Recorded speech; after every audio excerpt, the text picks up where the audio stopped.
Welcome into Titans Today. I am Tom Downey on a rather somber therapy session Monday, we can call it.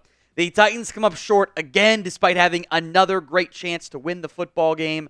They lose 24-17 against the Jets, start the season 0-2, which, as we'll get into, does not bode well for them as we move forward. Coming up on today's show, some brief injury news. The offensive line troubles that, oh boy, this one might not be great based on the next-gen stats. Some conversation on the play of Will Levis so far, some bad history being made by Tennessee, and the overall season outlook. Before we get into that, give me your one-word reaction to the Titans' Week 2 loss. Disappointing, frustrating, all stand out as pretty decent ones to me, but let me know in the comments section of today's show. Some injury news to start here. Tyjae Spears left the team's Week 2 game with an apparent ankle injury.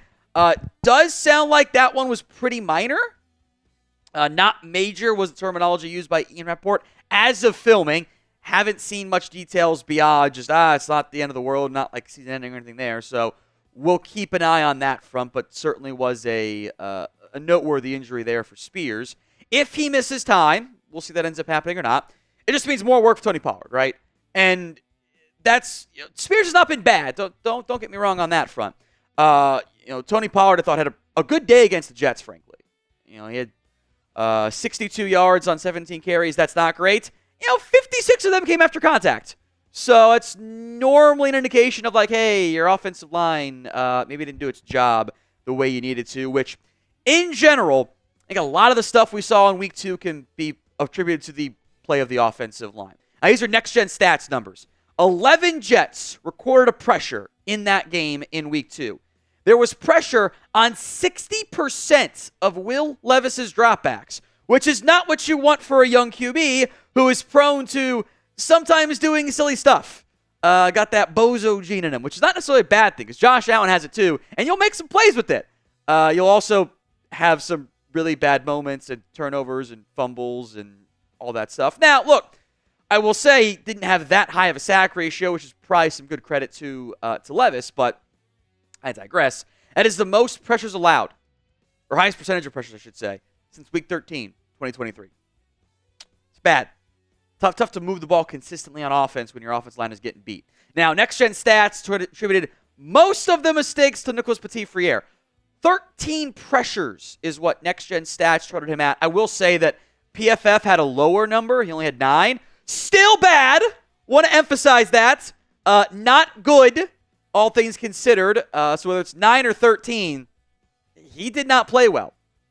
The other issue you run into here is, okay, what else are you going to do out there? Your left side of the line, Latham, Skoronski, I thought were much better today, especially in pass protection.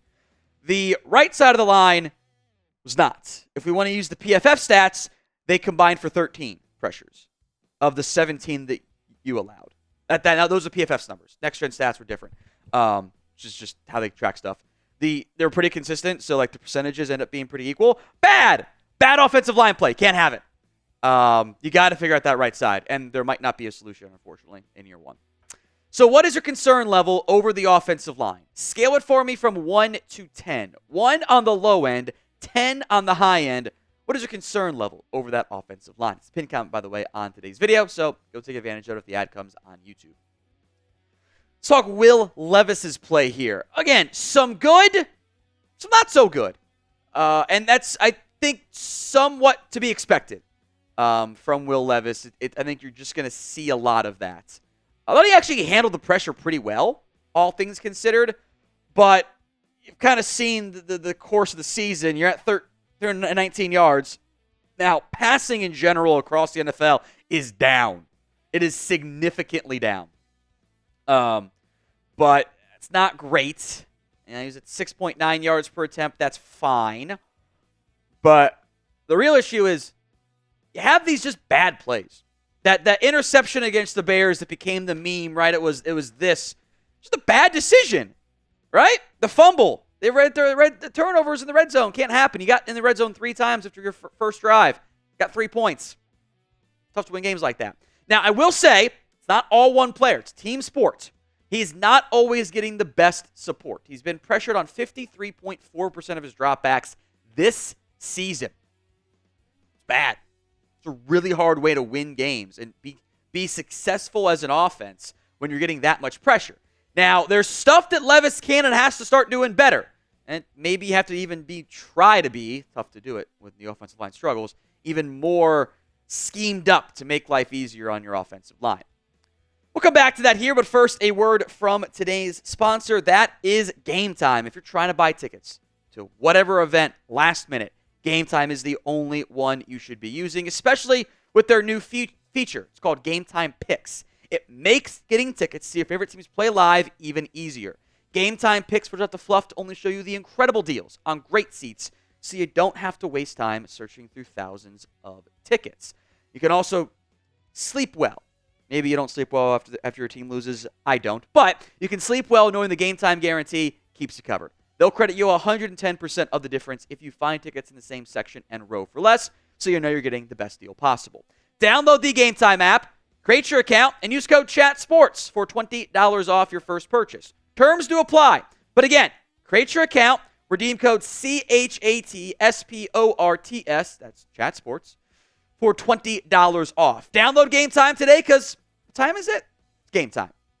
Now, EPA per dropback. Now, expected points added is a little bit of an overall health of your offensive stats. It's not just the quarterback. You can't ever really quite filter it out fully from that perspective. Things that hurt EPA per play. Turnovers and sacks. If you're going backward, things are bad. Turn the ball over, things are bad. And if you're avoiding those, you can sometimes be deceptively good at EPA per play. But this is not a good group to be in. The health of your passing offense is not good right now. Bryce Young is dead last. He's looked terrible. Kirk Cousins, this is before, of course, Monday Night Football. Maybe he'll be better after this week. Caleb Williams. Bears have been really inconsistent. Bo Nix does not look good in Denver, by the way. You don't want to be here. Now, it is the mistakes. Those turnovers kill you. That's massive negative points. You throw a pick, that's going to be -3, -4, -6. You fumble the ball, it's touchdown. It's just bad. The high-end plays are the flashes are there. It's the ups and the downs. Got to trim out some of those downs. It's like a golfer. You can have 4 birdies out there. You take 4 doubles, well, it doesn't really matter how many birdies you had because you're making huge mistakes out there. You're not going to break 80. Right now, you got to be a break 80 QB for Will Levis and show you can be more than that moving forward. So is Will Levis the answer at quarterback for the Tennessee Titans? Y for yes, he is. N for no, he's not. And M for maybe. I'm also a maybe. We'll wait and see how it plays out throughout the season. The Titans also made some really bad history. They are the first team since 2002 in back-to-back games to allow a blocked punt, which was unbelievably bad. The Jets brought 4. You had 7. How do you let that happen? You can't do that. You threw a pick. I know those happen. I'm not always going to be mad about turnovers if you're making plays on offense, not enough big plays to balance it out. You lost a fumble back-to-back games. You're the first team to do that since 2002. The Chargers did that year. Spoiler alert, if you're doing these things, if you're giving the ball away 6 times in 2 games, and I'm counting block punts as a giveaway there because you're losing huge amounts of yardage, it's hard to win games like that. I think your defense has actually been pretty damn good so far. But this stuff, killers. We will have more Titans videos for you guys all season long, even though it's been a rough start. So if you haven't already, hit that sub button right now. I think pretty clearly the season, in terms of making the postseason, is on the brink. Since the NFL playoffs have expanded in 2020, 2 of the 32 NFL teams that have started the year 0-2 have gone on to make the playoffs. That was the Bengals in 2022 and the Texans last season. Now, both of those teams made kind of nice runs. Both of those teams had a young quarterback, Joe Burrow and CJ Stroud, who elevated their games, and they got going. So you can talk yourself into, well, Will Levis can do the exact same thing. Got to see a lot more. Look, the playoffs were always a long shot for this team. Probably unlikely. It is not that the Titans have lost games against the Bears and the Jets. It's the way they've lost those games. They should have won both of them. Their win probability was 60% plus in both of them. At this point, the season is and it always was about this, to be clear. about Will Levis. Can he be the guy? Can you show stuff as the year goes on, even if the wins aren't there, that make you feel really confident about him entering next season? Can the process outweigh the results as you move forward? And hopefully you get more wins and you make a playoff push as well.